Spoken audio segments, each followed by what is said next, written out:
It really seems like the theme of December for this channel was me making fun of bad cards. And this got a lot of different responses because sometimes I was making fun of cards such as Foxfire that are very clearly bad, but a lot of times I purposely picked controversial choices such as Blue Eyes Chaos Max Dragon that most, if not every competitive player thinks is bad, but a lot of casual players really like that card. And I did that just to open up a discussion. And one of the things that I noticed was that there were a lot of common excuses that casual players went to sort of justify why I'm saying they're bad in their own views that the card is not bad and it's actually a hidden gem or quite good. So today I wanted to go through the most common excuses that I heard and kind of break them down because in Yu-Gi-Oh! Everything is a matter of opinion. We can look at statistics, but a lot of these things and a lot of how good a card is really just comes down to how you feel, and a lot of the times perception is reality. If you've played a card a couple times and it worked really well, then you're going to obviously think it's very good. But if you play a card like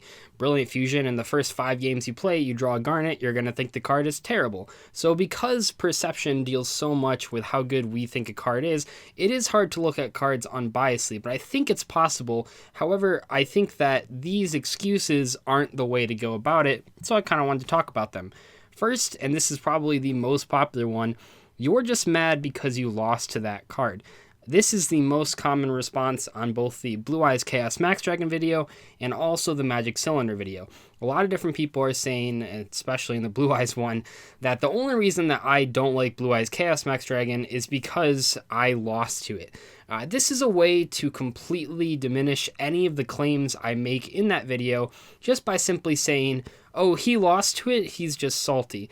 The problem with this, at least from a discussion standpoint, is that neither party can actually prove this. It's not like I'm recording every single match I play online or in person in regionals, and it's not like they want to even see me check that. Because they can make a baseless claim like that, and because I technically can't back it up with any, or counterpoint it with anything because I don't record all my matches, it's just a stalemate and prevents them from ever learning anything different. If they say that for every single bad card, oh, you're just mad because you lost to it, they never have to actually learn what makes the card bad. Now, in that Blue Eyes Chaos Max Dragon video, I was trying to be very sort of logical with why the card's bad. I talked about why it's unsearchable pre-preparation of rights. I talked about how there are much better 2-card combos in the game. I talked about how kaijus sort of ruin the whole deck. And I talked about all these different things, but what a lot of people got from it, only from watching the first 30 seconds or only maybe looking at the title, was, oh, this guy is salty because he lost to it. I play this card all the time, therefore it's not that bad, and this guy's just dumb. And that's sort of sad because I really tried to be as logical as possible in that video, and yet a lot of people just boil it down to, oh, I must have lost to it, that's why I made the video on it. I also get that for things like the Dark Magician video that I made, where I made fun of Dark Magicians, where I said that a lot of people said in that thing, oh, he's just mad at Dark Magician because he can't beat that deck, which is obviously just not true. But anyway, that was probably the most common one. Another one that I hear a lot, and this isn't necessarily wrong, but it is sort of wrong in how I talk about cards, because a pretty common comment is not every card has to be meta to be good, and then also that it wins a lot of their games that they play casually. Why is this? It's not wrong, but what I mean by it's wrong with the way that I look at cards is I believe that in a casual setting, almost every single card has the potential to be good. You can play Dark Blade and maybe win a few games off it, because casual Yu-Gi-Oh games, while it is still technically Yu-Gi-Oh, they have a very different rule set than regular Yu-Gi-Oh. The types of skills that you need to be good at, like backyard football, is very different from how you need to be in the NFL. Something like that, I think, translates to pretty much every single card game and board game and all these sorts of things, where casually, if no one's really trying and they're just playing for fun, yes, of course, a whole bunch of random cards will get wins. Actually, I made multiple videos about cards that, when I was a casual player, won both me and my friends a whole bunch of games, and guess what? Not many of them were very good, but I understand that in a casual setting, yes, a whole bunch of cards can be really tough for people to get over. In fact, in a casual setting, the metagame often does exist. It's just not anywhere near the metagame of like actual modern Yu-Gi-Oh, which I think is kind of interesting in and of itself. The metagame for casual duels might be something like Chaos Max Dragon, where it's like that card's not very good in sort of actual Yu-Gi-Oh at real tournaments, but when you're playing with your friends, if they don't have an out to it, yeah, obviously it's going to seem really good. The problem with this is that I only talk about cards in a sort of competitive sense, and I realize a card doesn't have to be meta to be good. A lot of times there's underdog picks that end up popping up at a tournament that someone just tried out that no one heard of, and then suddenly they're really good. The thing is that most of the time you can at least read a card and sort of determine just from theory if it's going to be actually effective against the metagame or if it's just going to fall flat on its face. In other words, while not every meta card or not every good card has to be meta, most of the time the bad cards are not going to be meta. So there's going to be hidden gems every once in a while, but usually you can read them, and if it's like a -3, well then no, it's probably not going to be very good. Also, I guess I can say that one excuse is that a lot of people think I only talk in terms of card advantage. I talk about this with like Magic Cylinder and Dark Bribe, or one of my biggest complaints about them is that Magic Cylinder is a -1 and Dark Bribe gives your opponent a card. And to a lot of people that don't play competitive card games or play card games competitively, they don't really care about card advantage, and that's fine. Like I said with the sort of football analogy, you don't have to be competitive when you play games. However, for those of us that actually do care about winning and do care about doing well at tournaments, you have to try to get as much of an advantage as possible, and one of the ways to do that is to pay attention to card economy and how much a card loses you and gains you, because that's a really great way to easily evaluate a card. Yes, there's things like power and tempo, but one of the fastest ways, just by glancing at a new card, and one of the ways that many competitive duelists try to determine if a new card is good or not, is simply by looking at the card advantage. Do you gain more than you lose? And if you don't do that, the card has to have a pretty damn good trade-off to actually be worth it. If we look at the really good -1s in the game, they're like Book of Moon and Foolish Burial and That Grass Looks Greener. Those cards are all incredibly high impact cards to make up for their -1s. But just because we can name 5 good -1 cards doesn't make every -1 card good, if that makes sense. Next we have, it always comes in clutch in my online games or against their friends.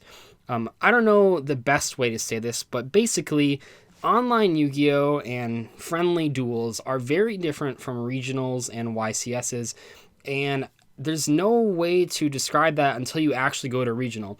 I've mentioned before how it's really easy to sit at home, never go to any regionals, and then sort of bash people that do because they don't know your secret deck list recipe and they're not playing Blue Eyes Chaos Max Dragon because they don't know how to play it right and stuff like that. But it really is different. Online Yu-Gi-Oh! I've mentioned that people don't really care as much. I mean, you can be doing it on like your lunch break. You can be doing it just in between classes, pretty much however and wherever you want to play, just a quick game. And you also don't have to invest any money into it, which makes people care a lot less.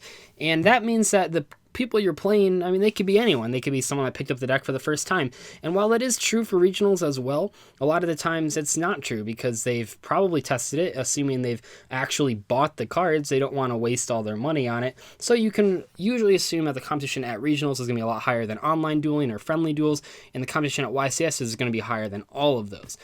Because of that, it basically means that just because you're 10-0 online against random people doesn't mean that that's going to translate to a tournament. And in a lot of cases, it actually doesn't translate to a tournament. There's been plenty of times where I've seen people post in Facebook groups, hey, I took this online, it did really well, went to regional, went 4-5.